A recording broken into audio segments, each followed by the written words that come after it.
Olha, vamos falar agora da sessão da Câmara de ontem. Os vereadores aprovaram o projeto de lei complementar do prefeito que autoriza o município a contratar a operação de créditos de financiamento com instituições financeiras nacionais.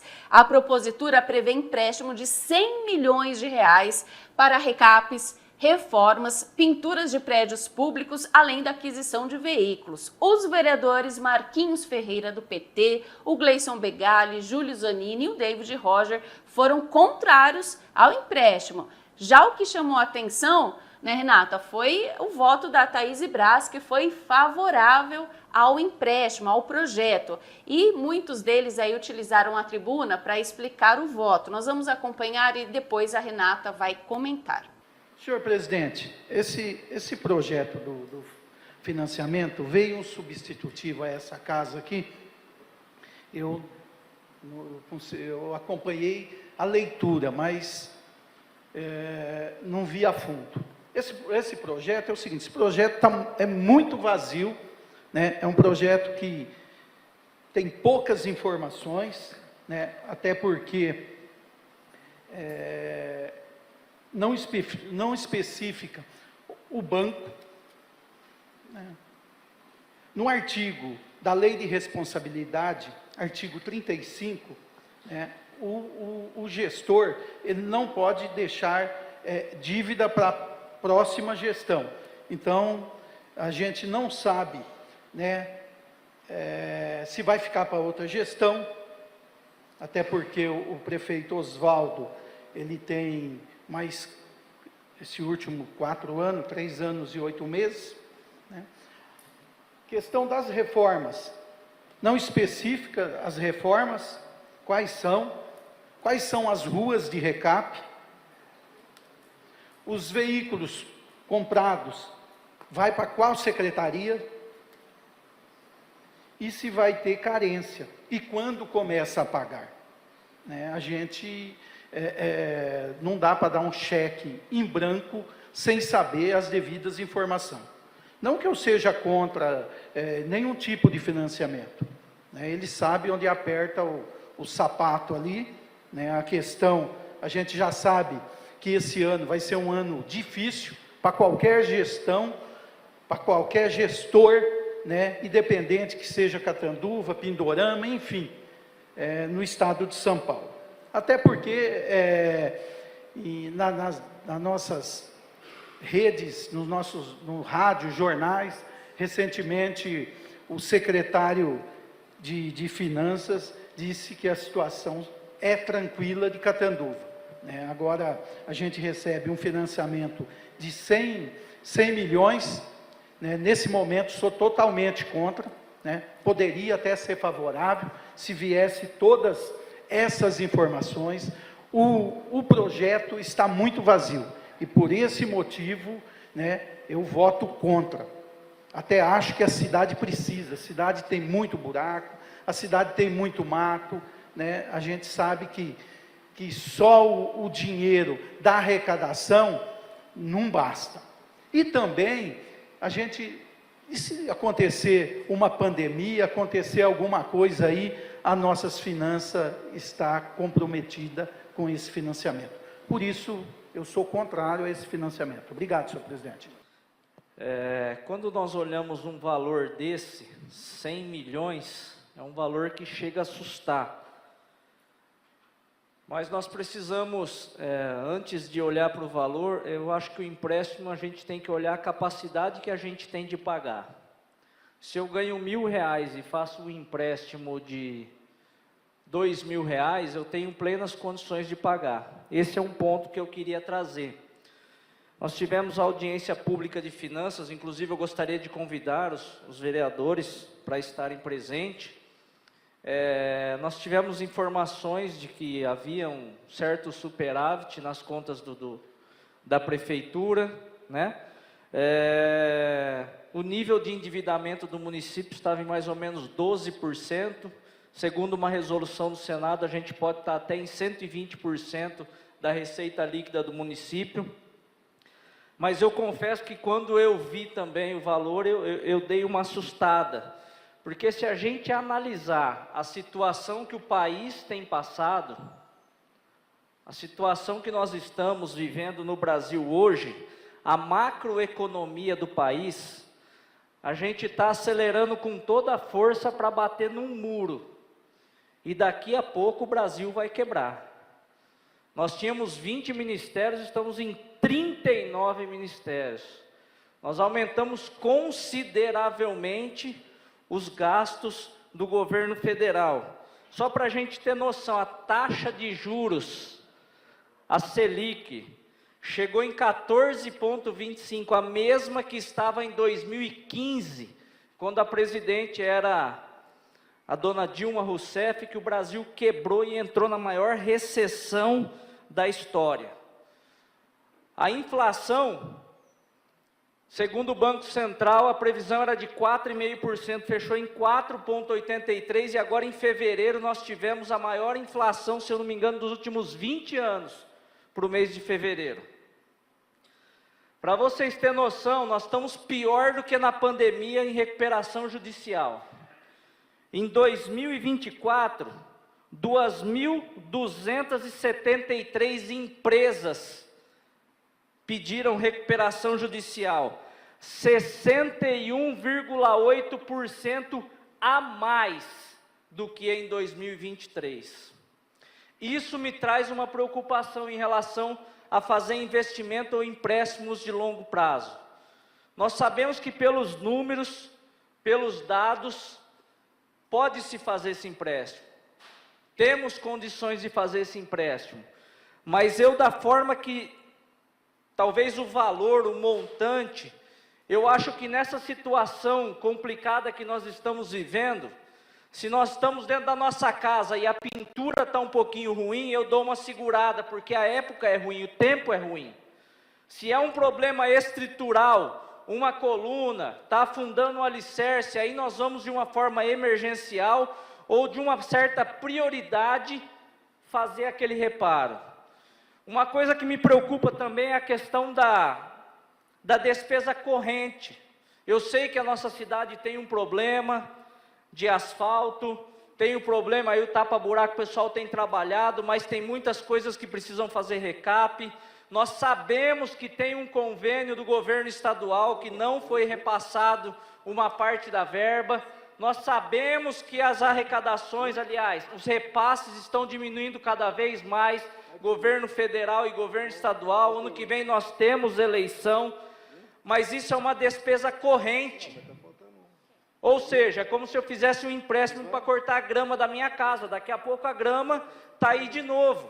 Isso me preocupa um pouco em relação a isso. Me preocupa também um pouco o número de obras, né?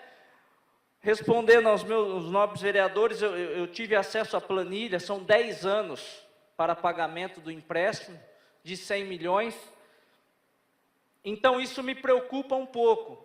Normalmente empréstimo se faz para despesa de capital, construir uma escola, construir um parque, né? Aliás, nós pagamos aí o preço ainda de um empréstimo que, ao meu ver, não foi muito bem tratado, que são os 8,5 milhões de dólares. E o dólar estava, se eu não me engano, na época, R$ 1,75, hoje está em R$ 5,80, ou seja, é uma montanha sem fim. Se eu salvo engano, foi feito para 20 anos. E tem também uma questão que é muito preocupante no nosso município, que está para estourar um precatório de mais de 300 milhões de reais. Para você ter noção, o município de Catanduva arrecada hoje, na última lei orçamentária, 860 milhões. São mais de 300 milhões de reais. Então isso me deixa muito preocupado, essa situação que nós estamos vivendo na cidade de Catanduva e no nosso Brasil. Então, eu gostaria que fosse talvez dado uma reformulada, enxugado alguma coisa, visto alguma coisa de prioridades. Então, é por isso que a minha orientação de voto é nessa configuração, nessa situação, é ser desfavorável à aprovação do projeto. Muito obrigado, senhor presidente. Eu trago também aqui, na verdade, uma reflexão a todos, e essa reflexão se resume ao seguinte: qual é a verdadeira situação da saúde financeira pública do município de Catanduva? Como está a saúde financeira de Catanduva? Há pouco tempo atrás, o Tribunal de Contas apontou um déficit orçamentário da nossa cidade, e o governo fez questão de contrapor esse parecer, dizendo que as contas estavam em dia, estavam em ordem, que havia um superávit do ano anterior, que apesar deles não terem especificado esse superávit numa planilha, havia, e que a saúde pública do município, a saúde financeira pública do município estava bem. Um município que foi premiado na gestão anterior, muito divulgado, inclusive, essa premiação, com reconhecimento no estado de São Paulo, inclusive em Brasília. E as demonstrações das ações do nosso executivo também corroboram para dizer que nós estamos numa fase não tão ruim assim. Há poucas semanas atrás, nós aprovamos aqui na casa, apesar de eu ter votado contra, a destinação de quase 3 milhões de reais por ano para o IMES, que é o total dos 4 anos, chega ao montante ultrapassando a casa dos 10 milhões de reais. Nós vimos também uma extensa agenda de shows. Nós estamos vivendo, aparentemente, uma situação financeira não tão complicada a ponto de ter que se fazer um empréstimo vultoso na ordem de 100 milhões de reais. Um empréstimo como esse compromete as próximas gestões. O próximo prefeito assume, e talvez o próximo vai depender muito de como vai ser feito esse pagamento, pode comprometer, engessar, de fato, as próximas administrações. Nós podemos viver, na verdade, uma ilusão. Arrecada-se, entre aspas, um empréstimo de 100 milhões, investe-se agora ao longo desses 3 anos, passa-se uma impressão de que está tudo bem, pois haverá caixa suficiente para isso, mas nós teremos que pagar essa conta, que pode ser 200, 300, vai depender do prazo, da taxa de juros, de uma série de fatores, comprometendo de forma substancial o investimento das próximas gestões. Mas mais do que comprometer o investimento das próximas gestões, é a gente viver uma falsa expectativa, e mais do que isso, a gente não conseguir consolidar em Catanduva um crescimento de fato perene, estruturado, alicerçado, de tal forma que nós possamos de fato encaminhar Catanduva para um crescimento industrial, de desenvolvimento comercial, que nós possamos oferecer às nossas empresas e ao setor produtivo condições de crescimento. Então, pessoal, eu trago aqui para a gente essa reflexão. Esses 100 milhões de fato, será que é a realidade pela qual nós queremos viver? Será que isso não vai ser apenas um momento?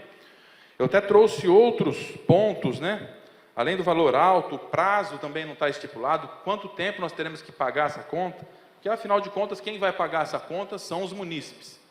Não é o prefeito, que o próximo ou o próximo do próximo. Quem paga a conta é o munícipe, é o contribuinte, é cada um dos que aqui estão, que vai arcar com essa, não apenas os 100 milhões, mas com os juros e tudo que vem pela frente.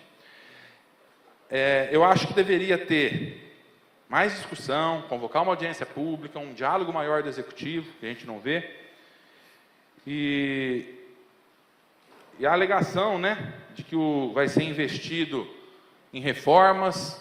Eu convido os nobres pares a visitar as reformas que foram feitas nos entes públicos municipais, unidades de saúde e também nas escolas municipais. Eu não fui ver todas, mas as que eu fui já estão necessitando de reformas novamente. Então, eu acho que deveria o governo exigir das empresas prestadoras de serviço que voltasse nessas escolas, nessas unidades de saúde e refizesse esse serviço. E não fazer um novo financiamento ou um financiamento para poder dar continuidade a essas reformas e compras aí de equipamentos e tudo mais. Então, eu prefiro viver a dura realidade de ter que torcer, de fechar a torneirinha, de demonstrar austeridade com a gestão do recurso público. Prefiro que a gente tenha menos realizações e mais austeridade, que não tenhamos talvez as vacas gordas de outrora, mas que vivamos dentro daquilo que nós podemos viver. Se está difícil, peço para o executivo, fecha a torneira, Padre Osvaldo, diminui os gastos, reorganiza as contas, largar conta para as próximas gestões não é o caminho. Há a alegação de que vieram heranças, né, de gestões passadas. Eu concordo, vieram sim.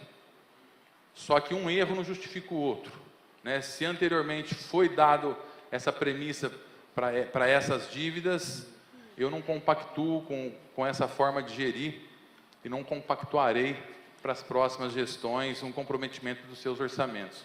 E além do mais, se a gente pegar também o último ano da gestão da Marta, ela largou em caixa, segundo as próprias planilhas do governo, mais de 60 milhões em caixa. Então isso contrapõe também a essas dívidas que foram pagas, também muito em virtude daquilo que foi deixado em caixa do governo anterior, colaboraram também para que nós pudéssemos, né, ter a gestão como foi, premiada, que o próprio governo defende aí, a austeridade, que foi anos, né, que puderam ser de alguma forma aí, atribuídos a essa boa gestão. Uma boa noite a todos e muito obrigado. Continua a discussão. Presidente, é um projeto bastante complexo e eu vou votar sim com justificativa de voto. Inclusive, um dos principais trabalhos que o nosso mandato faz é o gabinete de rua, onde visita os bairros, principalmente as periferias que estão muito desassistidas, precisa de infraestrutura, dos equipamentos públicos, aqueles bairros que estão mais afastados, carecem de todo tipo de suporte e revitalização.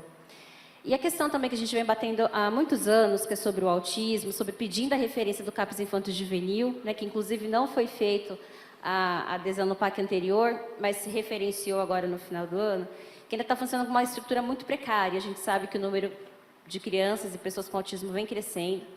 E toda vez que nós cobrávamos o executivo era de que não havia recurso. Agora vai ter recurso, né? Porque independente do meu voto já está consolidado, mas eu faço esse voto mais no sentido de cobrança, né? De fiscalização, para que esse equipamento tão importante que é o CAPS, que também possa atender aqui a toda a região, as pessoas com autismo neurodivergentes possam funcionar com uma estrutura adequada e que não tenha tanta fila de espera. Bom, Natália, eu acho que a surpresa da noite foi realmente esse voto da Thaís Braz, né? Que eu acho que ninguém esperava ela votar em apoio ao prefeito, à base, então eu acho que pegou realmente de surpresa, principalmente pela justificativa. Agora, o que é importante nessa votação é que o que a gente vem falando a cada programa está se repetindo nesse mandato.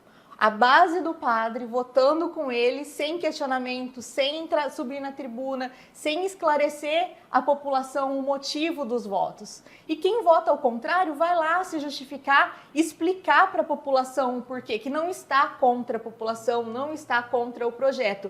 E aqui, na minha análise, eu acho isso muito importante. Como o David Roger fez. Exatamente. O David, ele foi muito preciso porque ele fez uma explicação do dinheiro, da situação que se encontra o Brasil, do valor que vai ser parcelado por 10 anos, se é o momento, porque ele fez uma análise muito precisa, né? Muito aprofundada, ele não foi simplesmente lá e votou não. E o próprio Marquinhos Ferreira também, ao subir na tribuna, ele falou, não sou contra o projeto, eu quero saber aonde vai ser empregado. Faltou informações. Faltou informações, porque ninguém é contra. Se a cidade precisa, vamos fazer empréstimo, é assim com todo mundo. A questão é, vai ser feito empréstimos para asfalto. Aonde é esse asfalto? Quantas ruas? Quais são os bairros? Então, faltou um direcionamento e uma transparência maior. Eu acredito que se eles votarem até com mais segurança. Exato, porque a gente precisa saber aonde vai ser esse dinheiro. É um montante, um valor considerável.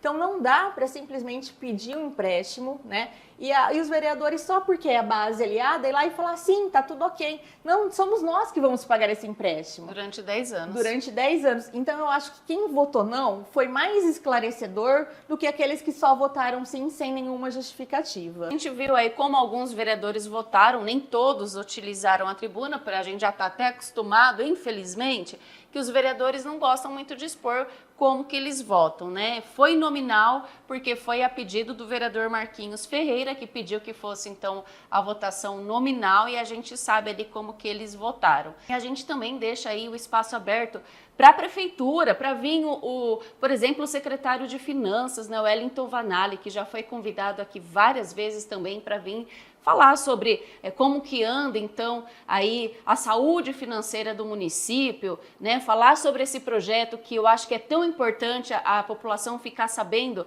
realmente para onde que está indo esse projeto. Fica esse dinheiro, né, do empréstimo aí de 100 milhões de reais. Fica então aberto aí o padre, algum secretário e também os vereadores para virem no jornal para falar aqui, dar o seu posicionamento. Exatamente, Natália, porque quando a gente vem aqui e faz essa cobrança deles subirem na tribuna, do prefeito ser mais claro, ter mais transparência nas coisas, a gente não está direcionando uma crítica, a gente está fazendo uma cobrança válida, a gente precisa dessas respostas. Então eu não sou a dona da verdade, você não é a dona da verdade, só que a gente precisa ter as duas versões, a gente precisa de explicação. Hoje, analisando o que aconteceu na sessão de ontem, que eu estava presente, a justificativa de quem votou contrário tem mais coerência com o que está acontecendo na cidade. Então, eu sou do time que tem partido, né? Não um partido político, mas um partido de lado. A gente precisa ter um posicionamento dentro das verdades, dos fatos que estão acontecendo.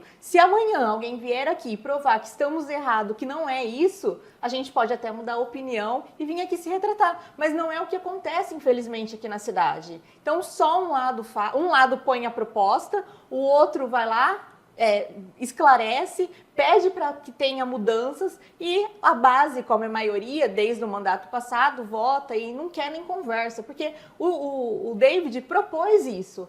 Falou sobre o projeto, a ideia, né, do dinheiro ser válida, ser boa, mas que precisavam de algumas adaptações. E mesmo assim, ninguém se manifestou e foi aprovado, como a gente viu. Olha, Renata, e tem também o projeto de autoria do vereador pastor Júlio Zanini, que a gente vem acompanhando aí, né, que dispõe sobre a proibição da participação de crianças e adolescentes na parada do orgulho LGBTQIA+, no município de Catanduva, que foi adiado por tempo indeterminado, chamado adiamento Senedi. Quer dizer que ele foi engavetado sem data para voltar ao plenário, né? E o pedido de adiamento foi indicação de comissões permanentes da Câmara, já que o Supremo Tribunal Federal analisa o projeto de mesmo teor, a matéria idêntica, sendo que o vereador pastor Júlio Zanini, então, ele entendeu ser mais prudente, guardar o parecer do STF, né? Então, Renato, como que você avalia essa forma que o Júlio precisou, então, pedir o adiamento Senedi? Eu acho que foi uma forma inteligente, Natália. Na política, a gente tem que ser inteligente em todos os sentidos. Se o projeto ainda não foi votado pelo STF, esse desgaste todo em votação para depois ele poder ser anulado não faz sentido. Mas o importante do projeto é que ele conseguiu dar voz a essa parcela que é contra. Então, o debate veio a público. Tinham lá ontem na sessão uma parcela do movimento que entraram com um esparadrapo, um negócio na boca, como se eles estavam sendo calados, o que não é verdade, porque principalmente aqui no jornal foi aberto por diversos programas para virem falar. Então, assim, mais uma vez, a gente está vendo a ideologia tomar conta de uma parte política em que só uma parte pode falar. Então, mesmo sendo engavetado, como é o termo mais popular, trouxe à tona, trouxe esse debate, não vai acabar, com certeza vai ter uma audiência pública, o pastor Júlio vai se mobilizar, não vai deixar isso simplesmente ser engavetado e acabar o assunto, mas foi muito importante porque trouxe até um outro discurso que é da linguagem neutra. Quando o pastor Júlio fala lá que todes não existe e não existe, a vereadora veio falar da inclusão. A gente não pode, por exemplo, acabar com a língua portuguesa em nome de uma inclusão. A gente não pode acabar com uma moralidade em nome de uma inclusão. Então, isso é muito importante. Quando a gente vem debater isso e trazer isso à tona, a gente é taxado, a gente é cancelado. E tem também, Natália, nas redes sociais, na minha rede pessoal, na do pastor Júlio, grande apoio dos gays, dos trans, que são pessoas que são a favor do projeto, que são contra crianças participarem desse tipo de evento. Então, essas pessoas que estão lá dentro, participaram, conhecem, estão se posicionando a favor do projeto do pastor Júlio. Eu não gosto de falar o pastor Júlio, porque eu gosto de defender o projeto e não a pessoa, né? Então, porque se mistura muito, porque é pastor, porque é uma pauta religiosa, e não, é a ideia da proteção da criança. Claro, eu concordo que existem alguns pontos sensíveis, né, da autonomia dos pais, existem as famílias que não são consideradas tradicionais e que querem levar os filhos, mas, mais uma vez, é a discussão. A gente não pode fazer a exceção virar regra. Então, a gente precisa pautar isso e com a aceitação dos dois lados, porque hoje a gente não tem aceitação quando se opõe ao movimento. E isso é o que mais me preocupa, tá? E isso não é só o movimento LGBT, são todos os movimentos em que defendem uma minoria, em que se segrega. A verdade, a segregação vem por parte deles, porque quando a gente quer dialogar, a gente não tem esse espaço, não tem essa abertura com eles. Da parte deles é só imposição.